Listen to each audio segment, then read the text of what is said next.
Konabari degree college ময়দানে বৃহত্তর ফরিদপুর ঐক্য পরিষদের উদ্যোগে মহাবিশ্বের মহাবিস্ময় আমাদের মালিক, আমাদের মনিব, মহান রব্বুল ইজ্জাতুল জালালের মুখের পবিত্র বাণী কোরআনে কারীম তাফসীরুল কোরআন মাহফিলের স্বনামধন্য সভাপতি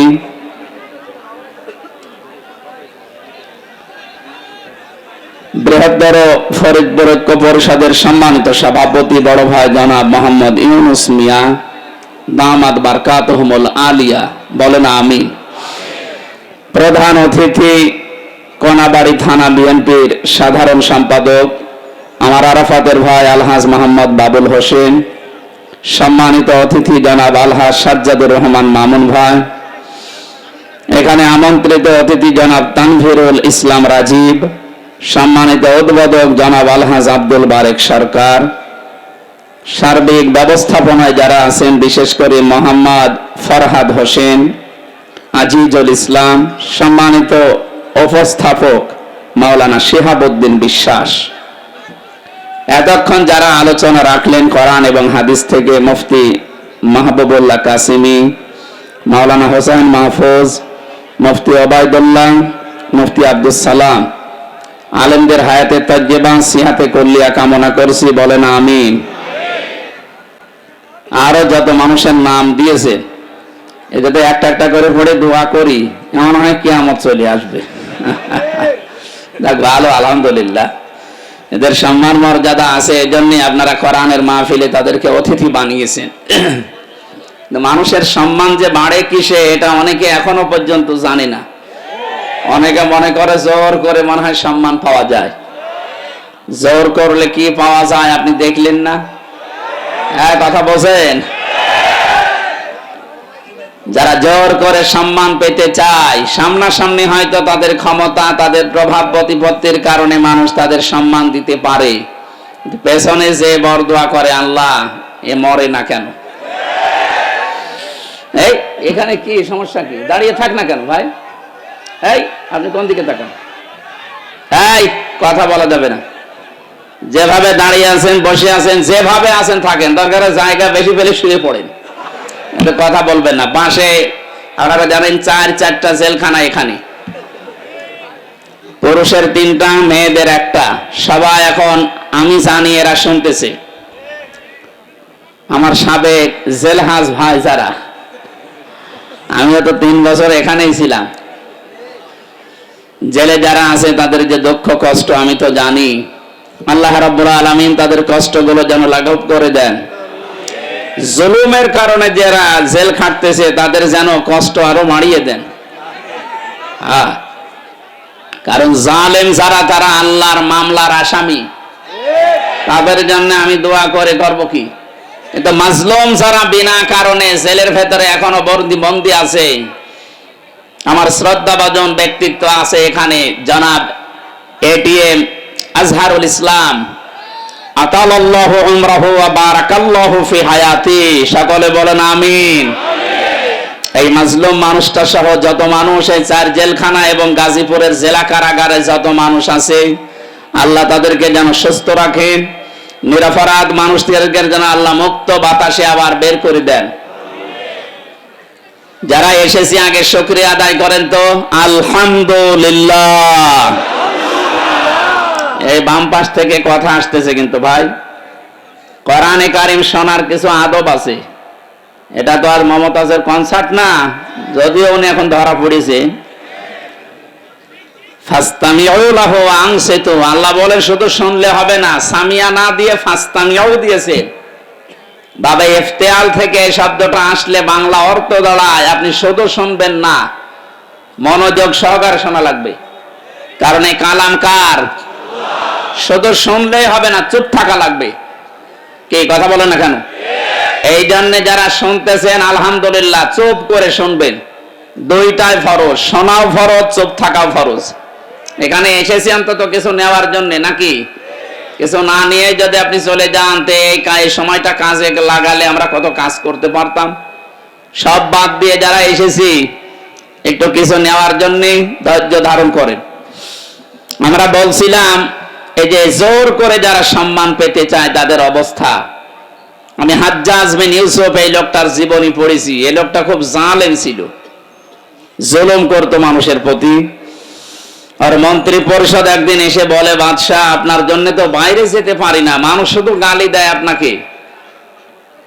গালি দেয় মানে? হ্যাঁ, আপনাকে শুধু মানুষ গালি দেয়। কেউ জালেম বলে, কেউ হারামি বলে, কেউ জারোর সন্তান বলে। আমার সামনে বলুক তো, আপনি ছদ্মবেশ নিয়ে যান, আপনার সামনেই বলবে। ও ছদ্মবেশ লাগিয়েছে, এই যে দরবেশের কথা শুনছিলেন, ও যে ছদ্মবেশ নিয়েছিল, দাড়ি কেটে সফাং সফা, চেনা যাচ্ছিল না। ওই রকম একটা ছদ্মবেশ নিয়ে বাইরে গেছে, রাস্তায় একটা গ্রাম্য লোকের সাথে দেখা। ডাক দিয়ে বলে, এই বাদশাহ হাজ্জাজ বিন ইউসুফ লোকটা কেমন? ও তো জালেম, একটা জারোর সন্তান। যেই বলেছে জালেম আর জারোজ, গেছে ওর মাথা খারাপ হয়ে। বেটা আমার জিনিস না, আমি সেই হাজ্জাজ বিন ইউসুফ। চিন্তা করছে আমার তো আর মাথা থাকবে না। ডাক দিয়ে বলছে, বাদশাহ আপনি আমারে চেনেন? না। আমি এই গ্রামের ওই লোক যার মাসে 2 দিন মাথা খারাপ হয়, আজকে তার পয়লা দিন। তুই পাগল, তোর 2 দিন মাসে মাথা খারাপ হয়, আজকে পয়লা দিন, তার মানে আরেকদিনও মাথা খারাপ হবে এই মাসে। তোর সাথে কথা বলে যা, ওই দিন কিন্তু পাগল বলে বেশি গিয়েছে। কথা বলছে না কেন? আমরাও এই 15.5 বছরে পাগল বলে বেশি আছে। কথা বোঝেন? তাছাড়া পাগল না বলে আমরাও তো থাকতাম ওখানে সবাই ওর ভেতরে। অথবা অনেককে ইলিয়াস আলীর মতো গুম করে দিত। আমার বিশ্ববিদ্যালয়ের 2 জন 8-9 বছর হয়ে গেল, ওলিউল্লাহ মুকাদ্দাস, এখনো পাওয়া যায়নি। মিনি আয়না ঘর এবং বড় আয়না ঘরে কত মানুষ ছিল, কতগুলো মানুষ এভাবে তারা লিখে রাখতো এই আঙ্গুল দিয়ে। এত বড় বড় নখ হয়ে যায়।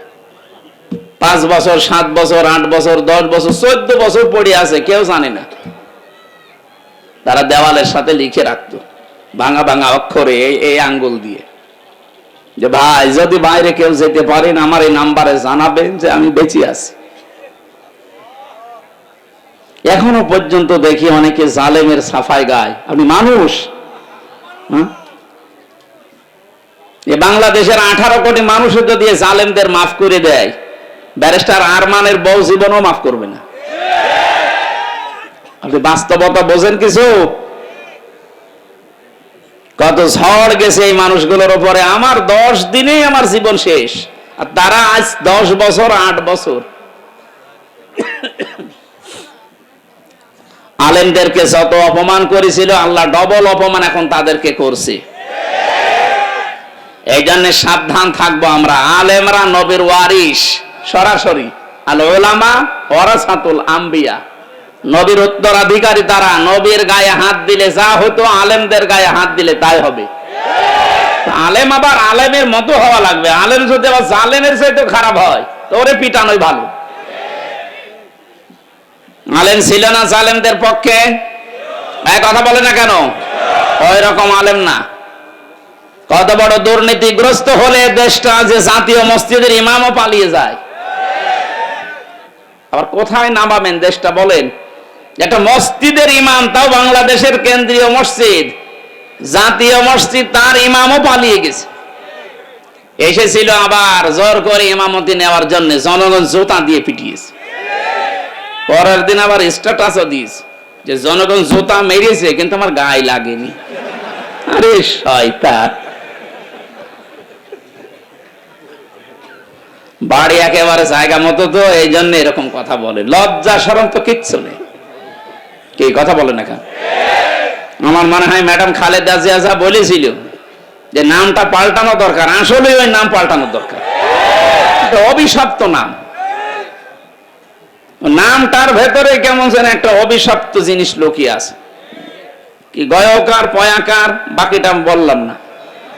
এই নাম কোনদিন মুসলমানরা রাখে? মুসলমানরা রাখবে গোলাপ, অন্তত গোপাল বাদ দিয়ে গোলাপগঞ্জ দেওয়া দরকার। একটা ফুলের নাম, যেন একটু সুঘ্রাণ আসে।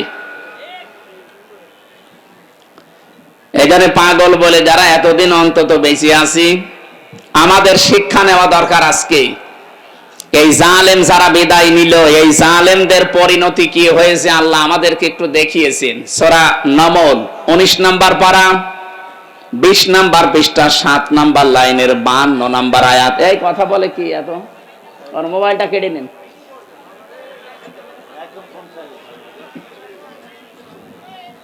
খুব জরুরি হলে পেছন থেকে কেটে পড়বেন, কথা বলা যাবে না ভাই।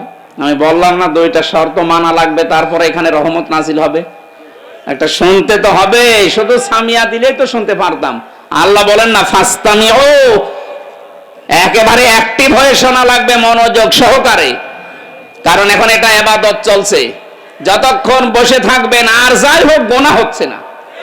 এই কথা বলেন না কেন? আর গোনা যদি না হয়, বিপরীত যেটা সওয়াব মাস্ট বি হবে। এক একটা অক্ষর শুনবেন 10টা করে নেকি পেয়ে যাবেন। সুবহানাল্লাহ বলতে পারেন না? আল্লাহ রাব্বুল আলামিন বলেন ফাতিলকা বুয়ুতুহুম খাবিয়াতাম বিমা যালামু। এখানে যারা আলেম বসে আছেন, আল্লাহ হযরত লূত আলাইহিস সালামের কাহিনীটা নবীকে জানিয়েছেন, আমাদেরকে শোনাচ্ছেন কেন? আল্লাহ যেন তার আঙ্গুল দিয়ে ভাবে দেখাচ্ছেন। ফাতিলকা বুয়ুতুহুম, বাইতুন না, বহু বচন দিয়েছেন। আল্লাহ বলেন এই সেই ঘরগুলো, খাবিয়াতান, আমি জনশূন্য করে দিয়েছি, পরিত্যক্ত বানিয়ে দিয়েছি, বিমা যালামু, এই জালেমদের জুলুমের কারণে। কারণ যে জমিনে জুলুম করা হয় ওই জমিনটা পর্যন্ত আল্লাহর কাছে অভিশপ্ত হয়ে যায়। একটা কত বাস্তব 2024 5 আগস্টের বিকাল 5টা বাজতে বাজতে আল্লাহ মনে হচ্ছে আমাদেরকে চোখে আঙ্গুল দিয়ে দেখিয়েছে। কথা বলেন না কেন? আপনি একটু তাকিয়ে দেখেন, জালেমদের যত বাড়ি ঘর সারা বাংলাদেশে তো আমি ঘুরছি, 630টা থানার প্রায় জায়গায় আমার যাওয়া শেষ। আমি এই 3 মাস কয়েকদিনের ভেতরে ঘোরাঘুরি করে যা দেখলাম, জালেমদের কোনো বাড়ি এ দেশে আর নেই। আপনি আমার কুষ্টিয়ার দিকে তাকান, হানিফের বাড়ি, কুষ্টিয়ায় হানিফ সাহেবের বাড়ি কয়েকদিন আগেও আমি পাশ দিয়ে আসলাম, দেখলাম জাতীয় টয়লেট হয়ে গেছে। একবারে 4-5 জন করে যাচ্ছে, কেউ এদিকে কেউ এদিকে কেউ এদিকে কেউ এদিকে, মনে হচ্ছে জামাতবদ্ধ টয়লেট চলছে। আল্লাহ কেন এমন করে দিলেন? আল্লাহ পাক বলেন ইন্না ফি যালিকা লাআয়াতাল লিকাউমিন ইয়ালামুন। আলেম ভাইরা বলেন তো, এখানে লামে তাকিদ দিয়ে আল্লাহ কি বুঝিয়েছেন? যত তাফসীর আমি মিলিয়েছি, এই লাম তাকিদের সাথে আধুনিক তাফসীরের মুফাসসির একরাম বলতে চাচ্ছেন আল্লাহ যেন আপনাদেরকেও দেখাচ্ছেন পৃথিবীর মানুষেরা সাবধান, এর ভেতরে কিন্তু শিক্ষা আছে যদি জ্ঞানী হয়ে থাকো। কি শিক্ষা আমরা নিতে পারি? এই 15.5 বছরে ওদের এত গভীরে শিকড় ছিল জালেমদের। আপনি তাকান, একেবারে দারোয়ান থেকে শুরু করে সংসদ পর্যন্ত সব জায়গায় ওদের লোক সেট করা ছিল, এমনকি কারাগারেও। কথা বলেন না কেন? এ কারাগারে আলেমদের কষ্ট দেওয়ার জন্য আলাদা কিছু মানুষ ওদের সেট করা ছিল। সুব্রত বালা, দেবদুলাল, আমি নিজে পেয়েছি এদের আচরণগুলো। এ মানুষগুলো এমনি সাধারণ মানুষের সাথে যা করে, আমার আর মামুনুল হক আলেম যারা ছিলাম তাদের সাথে আচরণ আলাদা করে। আল্লাহ রাব্বুল আলামিন বলেন এখানে ওদের শিকড় সব জায়গায় ওরা গেঁথে রেখেছিল। আমি দেখেছি তারেক জিয়া সাহেবের পিএস অপু ভাই ছিল, ওনার বন্ধু গিয়াসউদ্দিন মামুন ভাই ছিল, ওনাদের দিকে সিসি ক্যামেরা দিয়ে, মাওলানা মামুনুল হকের দিকে ক্যামেরা দিয়ে আলাদা ভাবে বসে বসে দেখতো যে এদের সাথে কেউ কথা বলে কিনা। আরে জালেমরা এমনিতেই তো জুলুম করিস, এরপরে আবার সবকিছু বন্ধ করে দিয়ে 3টা বছর আমাদেরকে যোগাযোগ করতে দেয়নি। ফাঁসির আসামিরা 7 দিন পর পর সরকারের টেলিফোনে কথা বলতো, আর আলেম যারা আমরা 76 জন ছিলাম আমাদের জন্য সব বন্ধ। জামাত ইসলাম আর হেফাজতে ইসলাম নাম শুনলেই বলতো না, এদের যোগাযোগ বিচ্ছিন্ন। আপনার চেয়ার এমনি পড়ে যায়নি, আল্লাহ নিজে মনে হচ্ছে ফেলে দিয়েছে। আল্লাহ রাব্বুল আলামিন বলেন, এখানে তোদের শিক্ষা, এদের বিশাল শিখর যদি আমি আল্লাহ কেটে দিতে পারি, কেটে দিয়েছে কে এইটার ফাইল কিন্তু জানা নেই। এটা সূরা আনাম 7 নাম্বার পারার 12 নাম্বার পৃষ্ঠা 4 নাম্বার লাইনের 45 নাম্বার আয়াতের প্রথম অংশে আছে, ফাকুতিআ দাবিরুল কওমিল্লাযিনা যালামু, জালেমদের শিকড় কেটে দেওয়া হয়ে গেছে। কতিয়া এটা মজহুল, কেটেছে কে ফাইল জানা নেই। আপনি তাই দেখতে পাবেন 5 আগস্টের বিকাল 5টা বাজতে বাজতে জালেমদের বাড়ি ঘর, ওদের অফিস সবগুলো গড়িয়ে দিয়েছে। কে ভেঙেছে? ফাইল নেই। কথা বলছেন না কেন? আপনি বলতে পারবেন যে হানিফের বাড়ি অমুক ভেঙেছে? না, আপনি পাবেন না, মনে হচ্ছে ফেরেশতা ভেঙে দিয়েছে। এই জন্যই তো কুতিয়া দিয়েছেন যে ফাইলই নেই। তাহলে আমরা এখান থেকে কি নিতে পারি? এদের এত বড় শিকড় যদি আল্লাহ একেবারে মাটি থেকে উপড়িয়ে ফেলতে পারে, ওদের বাড়ি ঘর এখন জনশূন্য, পরিত্যক্ত। মনে করছেন শুধু কুষ্টিয়ার হানিফের বাড়ি না, সারা বাংলাদেশের অবস্থা এক। যেখানে যেখানে গেছি জালেমদের বাড়ি ঘরগুলো, আমি গত পরশু দিনও ছিলাম কিশোরগঞ্জে, এক জালেমের বাড়ি দেখলাম, ওইটাও জাতীয় টয়লেট। হানিফের বাড়ি তো 5-6 জন যায়, এখানে দেখছি 8-10 জন একসাথে যাচ্ছে। আমি একটা কারণ খুঁজে পেয়েছি আমার নিজের জীবন থেকে। হজে গিয়েছিলাম 16 সালে। বললাম না ইশারায় করবেন, কথা বলেন কেন?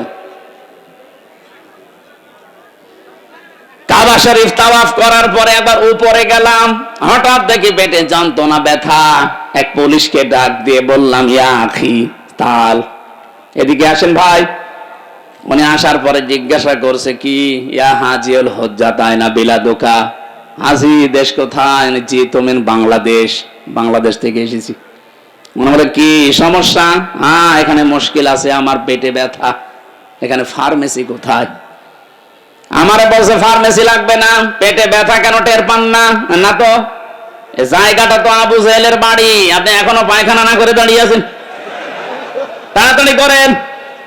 পায়খানা করে দেখি আমার পেটের ব্যথা ভালো হয়ে গেছে।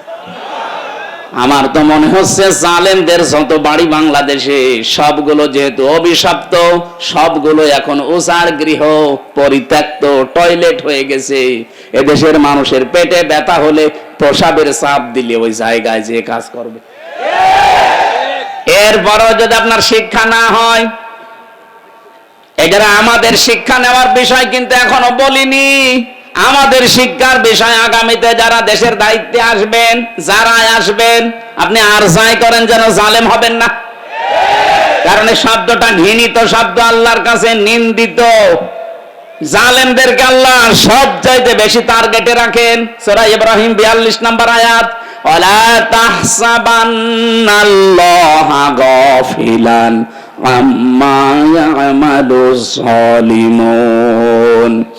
আল্লাহ পাক বলেন, কি মনে করেন হে নবী আমি জালেমদের কোনো খবর রাখি না?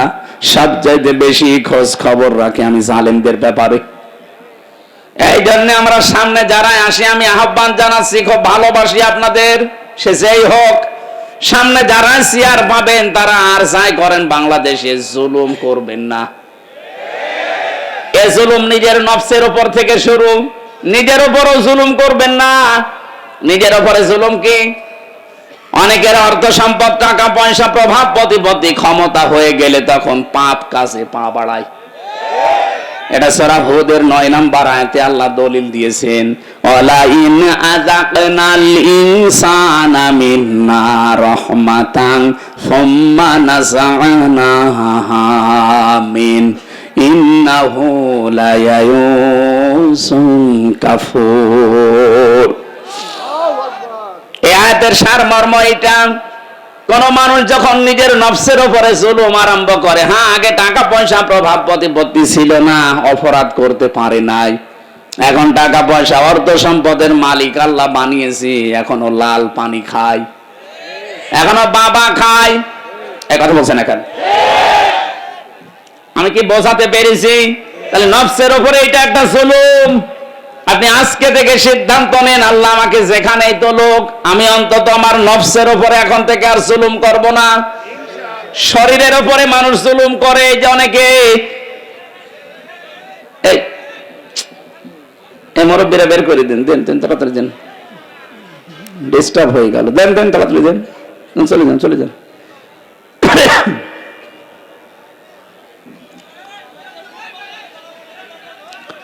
নিজের শরীরের সাথে যারা জুলুম করি আমরা, ভারতের এই পিনআপ করা পত্রিকাগুলো যখন আসতো, আকাশ সংস্কৃতির নামে ওলট পালট সিনেমা, থিয়েটার, নভেল, নাটক, এগুলো দেখে নিজেকে কন্ট্রোল করতে না পেরে অনেকে হস্তমৈথুন করে নিজের যৌবন নষ্ট করে ফেলে।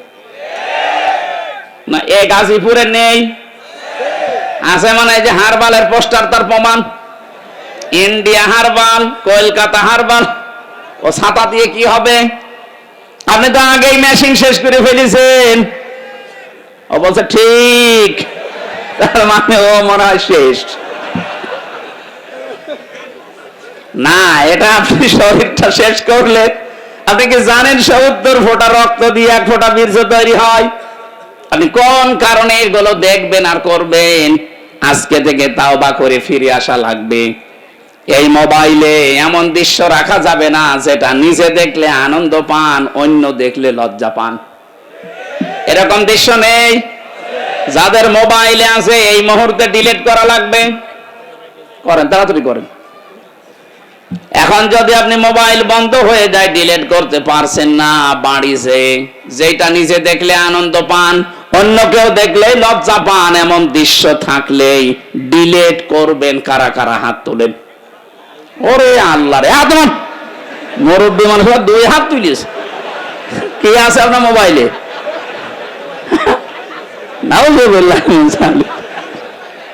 যুবক মানুষ হাত তুলে তো মারা যায়। আপনি আমার দাদার বয়সী, আর আপনি 1 হাত না তুলে 2 হাত তুলেছে, মনে হচ্ছে ওর মোবাইলে সব মমতাজ ভরা। না, এসব রাখা যাবে না ভাই।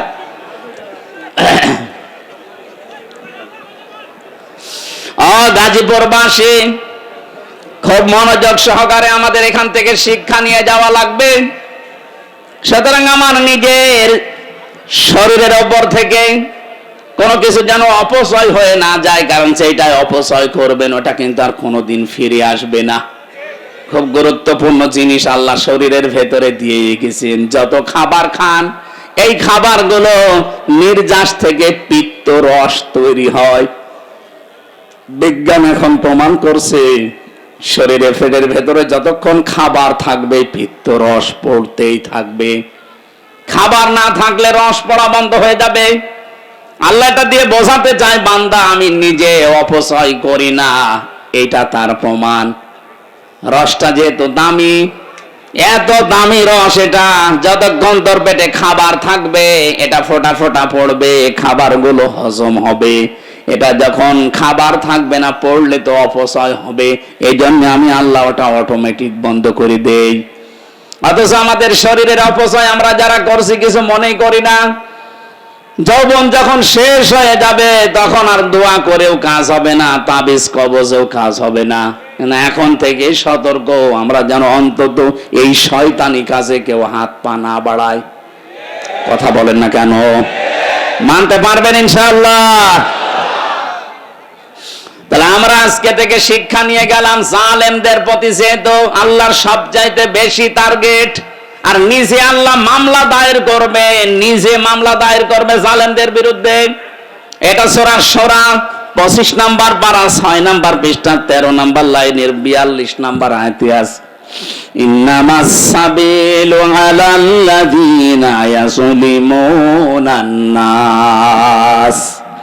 আল্লাহ পাক বলেন, অবশ্যই আমি আল্লাহ মামলা দায়ের করব কিয়ামতের ময়দানে জালেমদের বিরুদ্ধে।